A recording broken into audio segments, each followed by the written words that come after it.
Sa mundo ng sabong, bawat tikas ay may kwento. High station, medium station, low station. Alin ang tunay na panglaban? Dito sa Bakuran Boss TV, hihimayin natin ang bawat galaw, bawat anggulo, para sa mga tunay na boss ng Bakuran. Station ng game foul, lakas, galaw, at diskarte sa palo. Sa mundo ng sabong, hindi lang dugo o bloodline ang mahalaga. Isa sa pinaka-critical na aspeto ng isang manok ay ang tinatawag na station. Ang tindig o pagkakatayo ng katawan ng manok mula sa lupa. Maraming sabonghero ang hindi agad napapansin ito, pero sa mga veterano, ang station ay may direktang epekto sa fighting style, balance, timing ng palo at overall performance sa laban. May tatlong pangunahing uri ng station: high station, medium station, at low station. Bawat isa ay may kanya-kanyang lakas, kahinaan, at ideal na sitwasyon kung kailan sila epektibo. High station. Ang high station ay tumutukoy sa mga manok na may mahahabang legs at mataas ang tindig. Kapag tumayo ang manok, makikita mong malayo ang katawan niya mula sa lupa. Karaniwan ang mga high station game fowls ay may magagaan na katawan, kaya mabilis silang kumilos at magpalipad ng palo. Ang fighting style ng high station ay aerial. Mahilig silang tumalon, mag-air attack, mabilis ang reflexes nila, kaya magaling sa mga laban na nangangailangan ng bilis at diskarte. Pero dahil mataas ang tindig nila, minsan ay nagkakaroon ng problema sa balanse, lalo na kapag tinamaan sa lupa o napuwersa sa close combat. Sa laban, ang high station ay ideal kung ang kalaban ay mabagal o grounded. Kaya nilang i-dominate sa bilis at palo sa ere. Pero kung ang kalaban ay matibay sa sabayan, tulad ng low station, pwedeng mahirapan ang high station sa stability at impact. Medium station. Ang medium station ay ang pinaka-balanced sa tatlo. Sakto ang haba ng legs, hindi masyadong mataas o mababa ang tindig. Ang katawan ng manok ay nasa tamang taas mula sa lupa, kaya nagkakaroon ng magandang balance ng speed, power at timing. Ang mga medium station game fowls ay tinatawag na all-around fighters.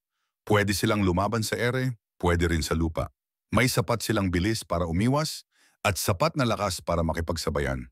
Dahil dito, sila ang pinaka-versatile sa lahat ng station types.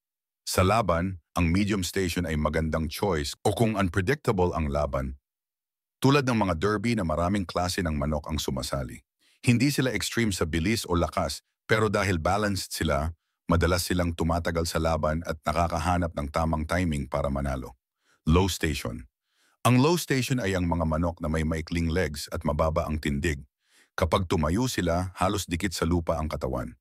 Pero huwag mong maliitin. Ang mga low station game fowls ay kilala sa lakas ng palo at tibay sa sabayan. Ang fighting style nila ay grounded. Hindi sila mahilig tumalon, pero sa lupa, sila ang hari ng sabayan. Malakas ang impact ng palo nila dahil mas stable ang katawan at mas malapit sa sentro ng gravity. Kapag nakipagsabayan sila, madalas silang nananatiling matatag kahit tinatamaan. Sa laban, ang low station ay ideal kung ang kalaban ay aerial fighter.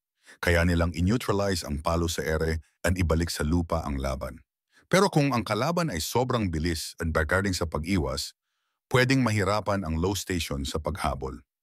Alin ang mas maganda pang laban? Ang tanong na alin ang mas maganda pang laban ay walang iisang sagot. Depende ito sa style ng kalaban, kondisyon ng manok, at diskarte ng handler. Pero kung pagbabasehan ang versatility, ang medium station ang pinaka-safe na choice.